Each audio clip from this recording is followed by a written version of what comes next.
नमस्कार, आप देख रहे हैं जीके क्लासेस और आज आप लोग एक नया चैप्टर को पढ़ रहे हैं जिसका नाम है ब्लूम का सिद्धांत, ब्लूम्स टैक्सोनॉमी। इसका क्या होता है? ब्लूम टैक्सोनॉमी में शिक्षा के उद्देश्य की प्राप्ति का अर्थ है कि बालक व्यवहार में वांछनीय परिवर्तन लाना। ब्लूम का जो टैक्सोनॉमी के अंदर में आता है कि बच्चों में जो अवांछनीय परिवर्तन होना चाहिए। बेंजामिन ब्लूम का यह कहाँ का यह जो है अमेरिका का निवासी था। उन्होंने शैक्षणिक उद्देश्य का जो किस प्रकार शैक्षणिक क्यों लेना चाहिए, क्या इसका उद्देश्य क्या है, जो है उद्देश्यों का वर्गीकरण किया है।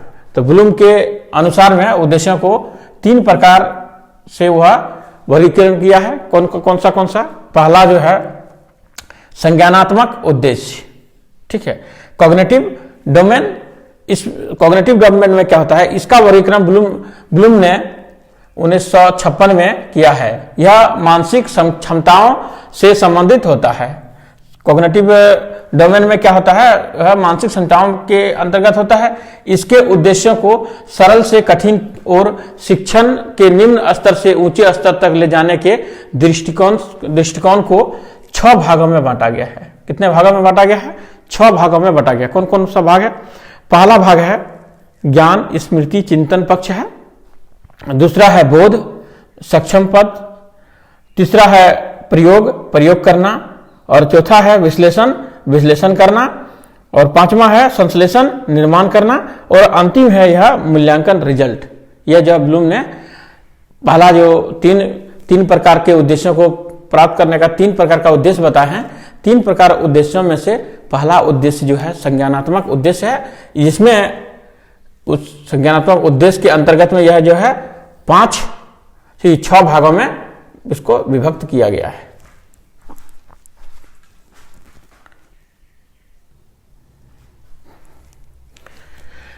ज्ञान पक्ष में क्या होता है? ज्ञान पक्ष में आंकड़ों का जानकारी या याद करना होता है।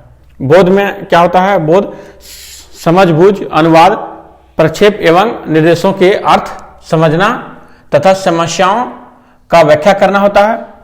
प्रयोग किसी कल्पना को नई परिस्थिति में उपयोग या अमूर्त कल्पना का स्वतः प्रयोग करना होता है।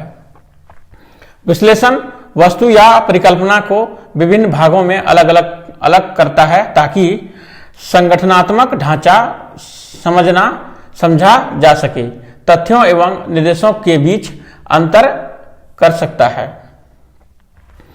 विश्लेषण विविध तत्वों से एक ढांचा या पैटर्न बनता है, एक नए अर्थ या ढांचा पर जोर देकर हिस्सों का जोड़ का संपूर्ण बनाता है। और मूल्यांकन जो है विचारों तथा सामग्रियों के मूल्य पर निर्णय करना या उद्देश्य प्राप्ति नहीं होता है, बल्कि किसी विषय को पहली कक्षा से शुरू करके विश्वविद्यालय तक रहने से प्राप्त होता है। अब जो है दूसरा पक्ष है भावनात्मक पक्ष। दूसरा जो पक्ष है भावनात्मक पक्ष।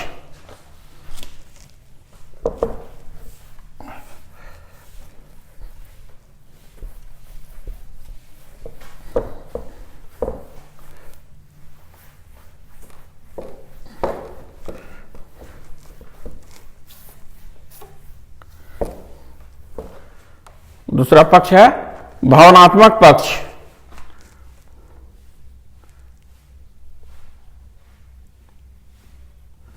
भावनात्मक पक्ष, इसको इंग्लिश में कहेंगे अफेक्टिव डोमेन।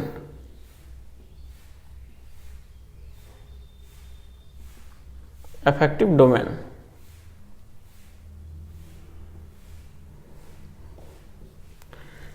इसमें क्या होता है? इसमें वे तरीका शामिल होते हैं। इसमें जो है इसमें वे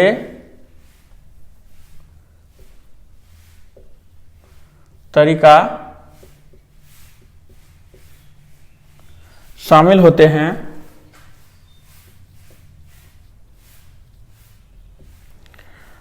होते हैं जिसमें हम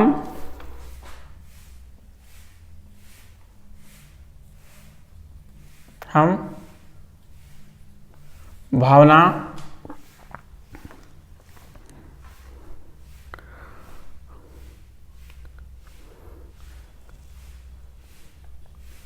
रूप को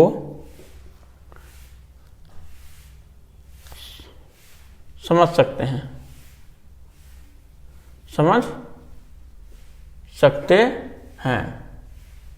जैसे देख लीजिए, जैसे में क्या होगा, उत्साह,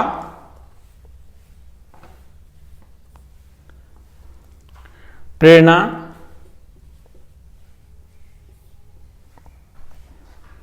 आदि जो है भावनात्मक पक्ष के अंतर्गत आता है।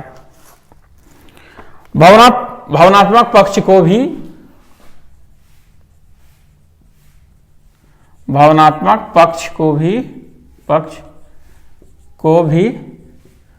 5 भागों में बांटा गया है। 5 भागों में बांटा गया है। कौन सा भाग है? तो पहला भाग है आग्रहण,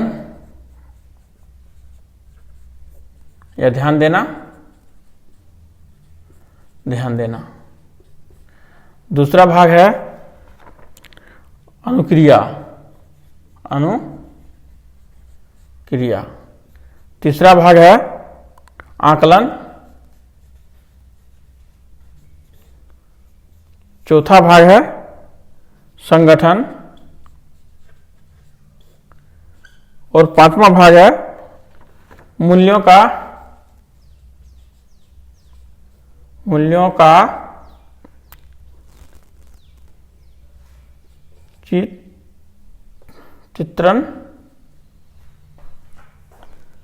चित्रीकरण या विशेषीकरण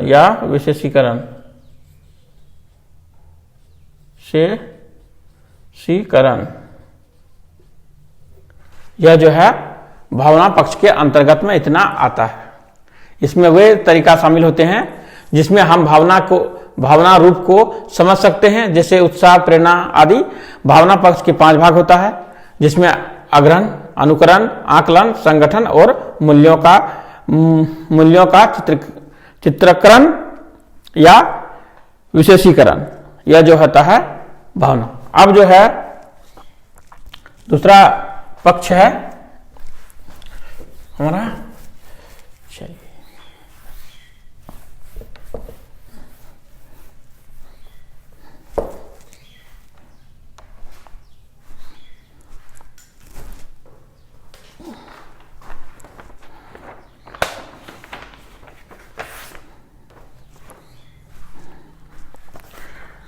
तीसरा पक्ष है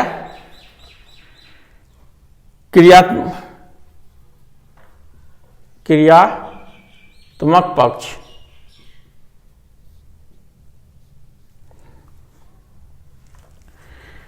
इसमें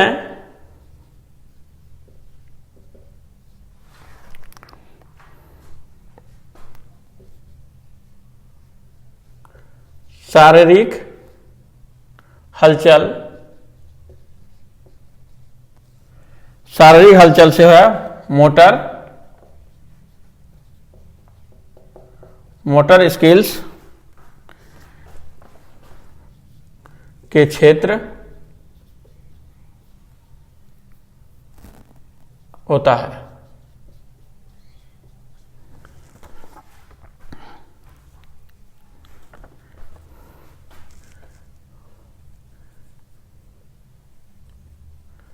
क्रियात्मक पक्ष को भी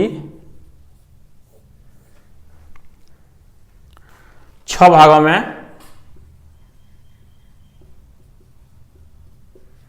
बांटा गया है।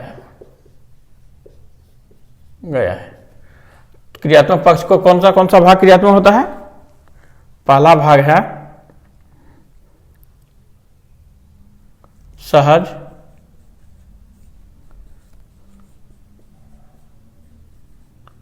सहज क्रियात्मक संचालन। दूसरा है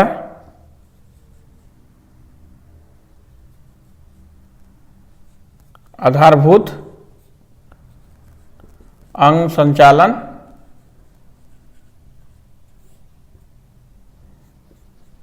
तीसरा है शारीरिक योग्यताएं।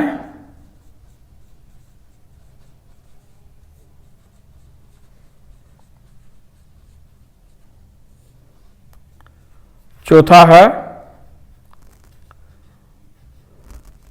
प्रत्योक्षीकरण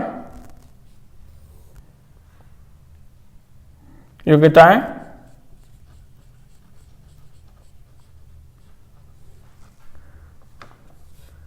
पांचवा है कौशल युक्त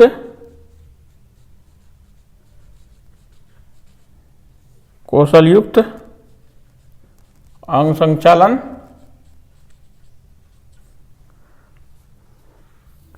छठा है संबंध या सांकेतिक संप्रेषण।